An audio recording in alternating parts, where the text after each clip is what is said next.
7 अक्टूबर को इसराइल पर हमास के हमले और इसके बाद गजा पट्टी में इसराइली बमबारी से मौत और तबाही का सिलसिला जारी है। पूरी दुनिया में इस इलाके में शांति के लिए प्रदर्शन हो रहे हैं और मार्च निकाले जा रहे हैं। फलस्तीनी लोगों के पक्ष में निकाले जाने वाले इन मार्चों में पारंपरिक कफिया पहने प्रदर्शनकारी आमतौर पर दिखते हैं। कुछ इस कफिया को अपने गले में पहनते हैं, कुछ अपने सिर पर। ये इतना अलग दिखता है कि इसे नजरअंदाज करना मुश्किल होता है, लेकिन इसका महत्व एक साधारण सूती गमछे से कहीं ज्यादा है। वैसे तो कफिया अलग अलग रंगों और डिजाइन का होता है, लेकिन फलस्तीनी लोगों की पहचान बन चुका कफिया काला और सफेद होता है।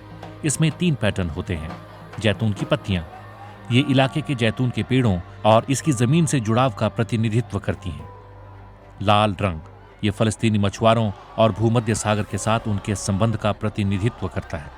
काली रेखाएं, ये फलस्तीन के पड़ोसी साझेदारों के साथ व्यापार के रास्ते का प्रतिनिधित्व करती हैं। ज्यादातर फलस्तीनी लोगों के लिए ये एक राजनीतिक और सांस्कृतिक हथियार है जो पिछले 100 सालों में प्रासंगिक होता गया है। कई इतिहासकारों का कहना है कि इसका चलन 7वीं शताब्दी में शुरू हुआ, खासकर इराकी शहर कुफा में, जिसके नाम पर इसे कफिया कहा जाने लगा। कुछ का कहना है कि शायद इसकी शुरुआत बहुत पुरानी है, इस्लाम से भी पहले की। तथ्य यह है कि साल दर साल इसका इस्तेमाल बढ़ा है। 20वीं सदी की शुरुआत में कफिया को मुख्य तौर पर किसान और घुमंतू अरब खुद को धूप, हवा, रेत या ठंड से बचाने के लिए पहनते थे। 1930 के दशक में फलस्तीनी इलाके में ब्रिटिश शासन के दौरान फलस्तीनियों में असंतोष पैदा हुआ था। उन्हें लगता था कि ब्रिटिश यहूदी राष्ट्र बनाने के लिए चलाए जा रहे अभियान का समर्थन कर रहे हैं।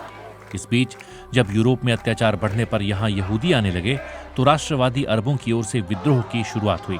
1936 से 1939 तक चले विद्रोह में कफिया ने काफी अहम भूमिका अदा की।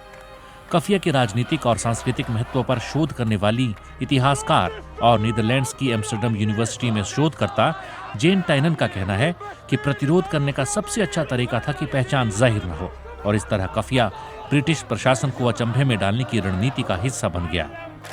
1938 में विद्रोही नेताओं ने शहरों में रहने वाले सभी अरबों से कहा कि वे कफिया पहनें।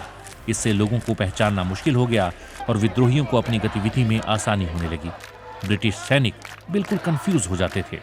कहा जाता है कि ब्रिटिश इतने परेशान हो गए कि उन्होंने इसे बैन करने की असफल कोशिश भी की।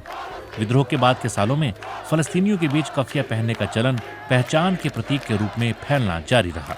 इतिहासकार इससे सहमत हैं कि नकबा या समूल सफाया के बाद इसके चलन में और तेजी आई, जब संघर्ष के कारण लाखों फलस्तीनी अपने घरों से दरबदर हो गए, और इसके बाद 14 मई 1948 को इसराइल का गठन हुआ।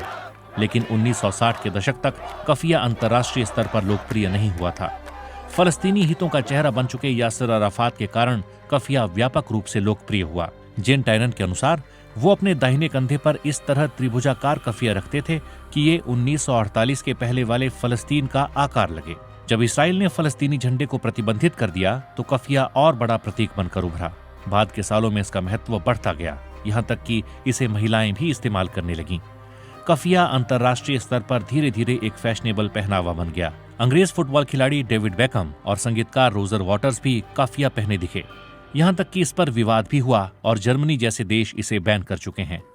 भले ही कफिया कुछ हद तक फैशनेबल चीज बन चुकी है, लेकिन इतिहासकार मानते हैं कि बावजूद इसके इसका राजनीतिक और सांस्कृतिक महत्व कभी कम नहीं हुआ। आज जब गजा में युद्ध चल रहा है, तब कफिया की प्रासंगिकता और बढ़ गई है।